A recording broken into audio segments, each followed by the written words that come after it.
Shalom Aleichem. Shalom Aleichem. Shalom Aleichem. Topic for today is examining our lives. Examining our lives.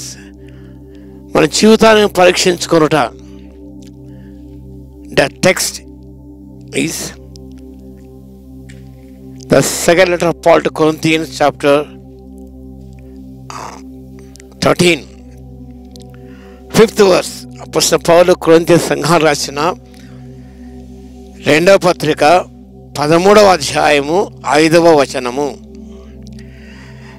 మీరు విశ్వాసం గల వారై ఉన్నారా లేదో మిమ్మల్ని మీరే శోధించుకొని చూచుకొనుడి, మిమ్మల్ని మీరే పరీక్షించుకొనుడి. మీరు భ్రష్టులు కానిడలా యేసుక్రీస్తు మీలో ఉన్నాడని మిమ్మల్ని గూర్చి మీరే ఎరగరా? మిమ్మల్ని మీరే పరీక్షించుకొనుడి. ఎగ్జామ్ యువర్సెల్వ్స్. ఈ సంవత్సరాంతంలో మనం జీవిస్తుండగా, నూతన సంవత్సరం అడుగు పెట్టబోతుండగా, let us examine our lives in the light of the word of God. దేవుని యొక్క వాక్య వెలుగులో మన జీవితాన్ని మనం పరిశీలన చేసుకోవాలి, పరీక్షించుకోవాలి. Test your selfs. ఈ self examination is needed, most needed. ఈ సంవత్సరాంతంలో మనం ఆత్మ జీవితాన్ని మనం పరీక్షించుకోవాలి. Exam your faith. నీ విశ్వాసాన్ని పరీక్షించుకోవాలి.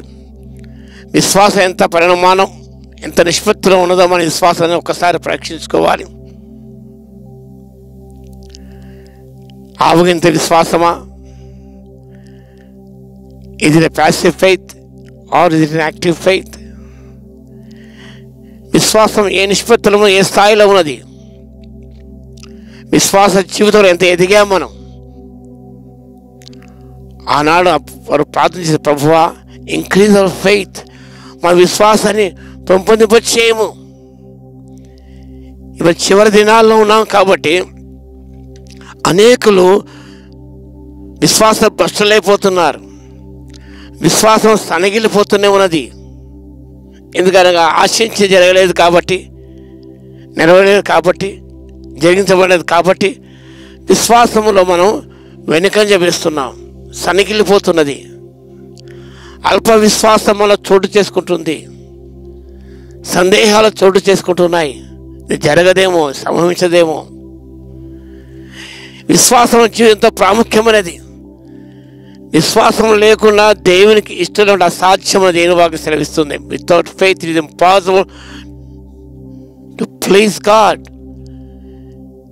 ఒక విశ్వాసం గల జీవితమే ప్రభువును సంతోషపెడుతుంది. ప్రభు హృదయ సంతోషాన్ని చేకూర్చగలదు. అవిశ్వాసులు, అల్ప విశ్వాసులు దేవుని సంతోషపెట్టలేరు. దేవుడు వారిని సంతోషించడం, ఆనందించడం ఆయన. మన విశ్వాసం దేవుని యందే ఉండాలి. ఆ విశ్వాసం ఎదగాలి, మనం అభివృద్ధి పొందాలి. మనం అంతకన్నా అభివృద్ధి పొందాలి. విశ్వాసాన్ని కోల్పోకూడదు. మనం విశ్వాస భస్మం కాకూడదు. విశ్వాస భస్మం అయిపోతే ఏ ప్రయోజనం ఉండదు, ఏ లాభం ఉండదు. నిత్య నాశనమైన కలుగుతుంది. కానీ మన విశ్వాసాన్ని కర్తవ్యంగా యేసుక్రీస్తు ప్రభు, is author of faith. Hebrew పత్రిక రచయిత 12వ అధ్యాయంలో మొదటి 2-3 వచనాల విషయం ప్రస్తావిస్తాడు. విశ్వాసము కర్తయు దాన్ని కొనసాగించు వాడు యేసు వైపు చూస్తూ, is author and finisher of faith. విశ్వాసకర్త ఆయనే, కొనసాగించేవాడు యేసుక్రీస్తు ప్రభువే. కాబట్టి ఆ విశ్వాసకర్త అయినా కొనసాగించే యేసు ప్రభు వైపు చూస్తూ, మనం లోకం వైపు చూస్తే, స్థితిగతుల వైపు చూస్తే మన విశ్వాసం సన్నగిల్లిపోతుంది.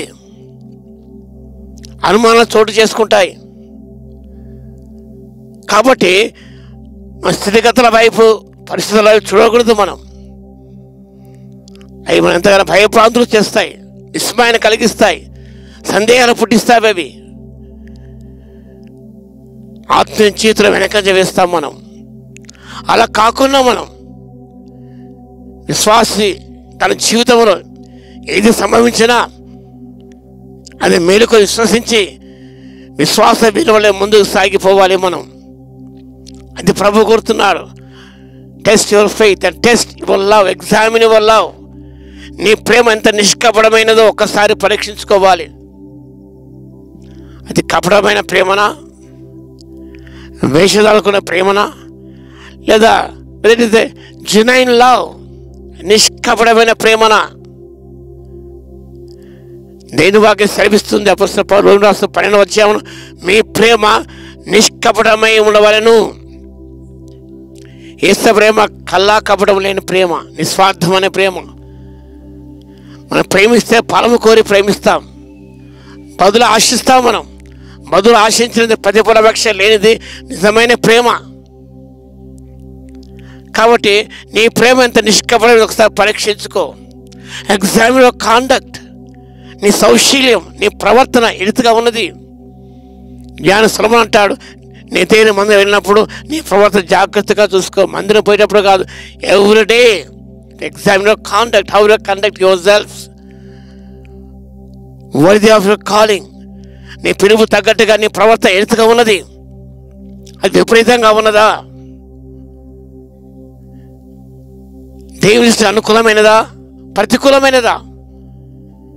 Conduct so important. క్రైస్తవ నడవడిక చాలా ప్రాముఖ్యమైనది. నీకు నడవడిక ఎదుగుగా ఒక్కసారి పరీక్ష చేసుకోవాలి. How much did my life reflect the fact that I'm God's child? నేను దేవుని బిడ్డని నా జీవితాన్ని చూపించగలిగానా? ఈ సంవత్సరం అంతా నీకు reflect the life of Christ in your life. ప్రభు నీకు ఆయుష్కాలం పొడిగింపచేశాడు. ప్రభును రిఫ్లెక్ట్ చేయగలిగావా? That you are the child of God. నేను యేసయ్య బిడ్డను, యేసు చెందిన వాడను అని నీవు లోకానికి చూపించగలిగావా నీ జీవితం ద్వారా? ఒక్కసారి నువ్వు పరిశీలన చేసుకోవాలి. So examine your faith, examine your love, examine your conduct. Finally, did I reflect that I am the child of God? నేను దేవుని బిడ్డనని లోకాన్ని చూపించగలిగానా? లేదా సాధారణ సంబంధాన్ని నేను చూపించగలిగానా? ఎవరిని చూపించగలిగావు? ఎవరిని బిడ్డమని చూపించగలిగావు? ఒకసారి పరిశీలన చేసుకొని సరిదిద్దుకొని మనం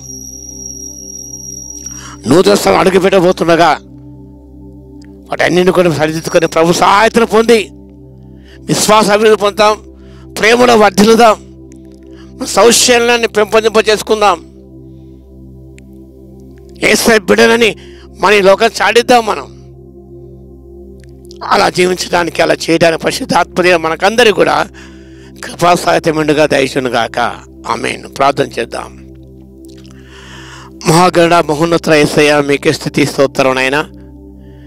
మిమ్మల్ని మీరే పరీక్షించుకుని నేను దేవుని వాక్యం సెలవిస్తుంది మా తండ్రి. మీరు సెలవిచ్చారు నాయన. మా విశ్వాసం, మా ప్రేమ, మా ప్రవర్తన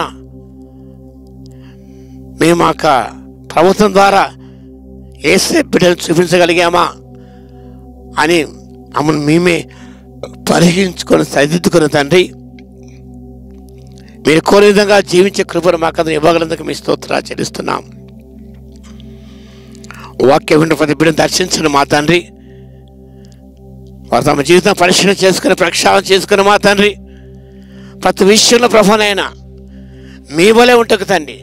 మాకందరి కృపనివ్వగలందుకు మీకే స్తుతి స్తోత్రాలు చెల్లించుకుంటూ యేసయ్య నామములో ప్రార్థించి వేడుకొంచున్నాము తండ్రి. ఆమేన్. మన తండ్రి అయిన దేవుని యొక్క ప్రేమయు, మన ప్రభువును రక్షకుడైన యేసుక్రీస్తు యొక్క కృపయు, పరిశుద్ధాత్మ యొక్క అన్యోన్య సహవాసం మనందరి సదాకాలము తోడై ఉండును గాక. ఆమేన్.